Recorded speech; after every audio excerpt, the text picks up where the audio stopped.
Hello! Welcome to another one of these. This time it's my March favourites. Yes, I'm late again. No, I have no excuse. Who cares? I don't. So, same rules apply. All of these are things that I'm new to, kind of, in March. So, let's start with music. Oh, and though the dark may come to dawn, every road I run, where the light... Eisenbard's Wheel are a indie folk bands, and now technically I knew about them before, but I only really started listening to them this month, well, last month, so I'll let them count. Movies. I'm starting a war with God. That is why I've summoned you here. What is hell thinking? Sending back trains full of your condemned. More and more every day. Trespassers from down below seek to enter our ranks and poison our way of life. How can I help? I need you to put this idiocy to bed, and you tell that creature down there who is in charge. Down at midnight rectory, we jiggle juice frisking under the marquee. The You're kicking the goddamn hornet's nest. The Carnies are completely unprepared, and I can guarantee you, Heaven will be dispatching forces to deal with us. And we are going to trample his almighty ass. The Devil's Carnival 2, or The Devil's Carnival Alleluia. As the name says, it's the second Devil's Carnival movie. Both of them are movie musicals and have great music, great atmosphere, and I really just kind of like the vibe of the whole thing. The first one's set in hell, the second set mainly in heaven, and the second one is kind of, I don't want to call it a prequel, but it gives a lot of kind of backstory on one of the characters from the first one, and it generally has more of a real story progression, whereas the first one is more of a kind of setting the scene, introducing some characters, and not really having that much story going. If that makes sense. When everything is concentrated on making profits, what you see is that human rights, the environment, workers' rights get lost. My God, we can do better than this. The True Cost is a documentary about fashion, or rather about the not so nice side of this fashion industry.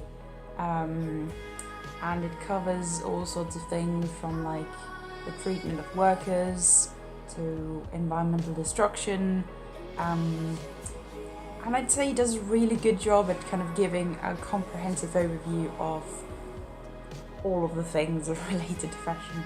Oh well, most of the things related to fashion. And it also features a variety of perspectives. You have factory owners, factory workers, business people from the fashion industry, environmentalists, farmers, all sorts of people kind of sharing their view. Basically, if you wear clothes, I'd recommend you watch it. Games! My name is Amy Wellard, and I'm dying. This country was destroyed by war. Now it's choking on a plague. It's all I've ever known. Shardlight is actually a new game. It came out in March. It's another one by What Did I Games. Point-and-click adventure, and it's fucking brilliant. It's set in a post-apocalyptic world where there's a plague killing loads of people. There's an aristocracy who are very well off, and they're basically living the good life. But if you're a pleb, which our character is, you have to kind of do lottery jobs for a chance to win vaccine so you don't die. And that's as much as I'm going to say about the story. I love the world they created. It's kind of modernish at times. Like the first thing you do is repair a reactor. But most of the times it feels kind of medieval-ish. And it also feels very calm. I don't know, at least the first half. I don't know, it might be the soundtrack. The soundtrack's fucking brilliant, by the way. or maybe the color palette, I don't know, but it's just a really good game with a cool story, and yeah, recommend. There's also a free demo again. YouTube channels!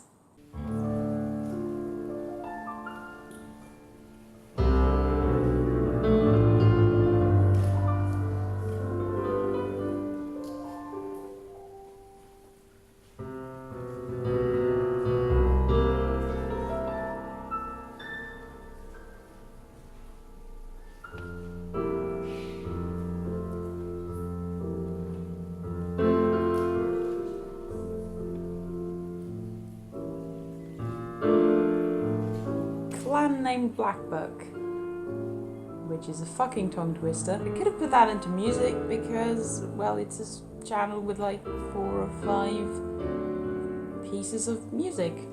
And I'm not gonna say much on music, just listen to it, whether you like it or not.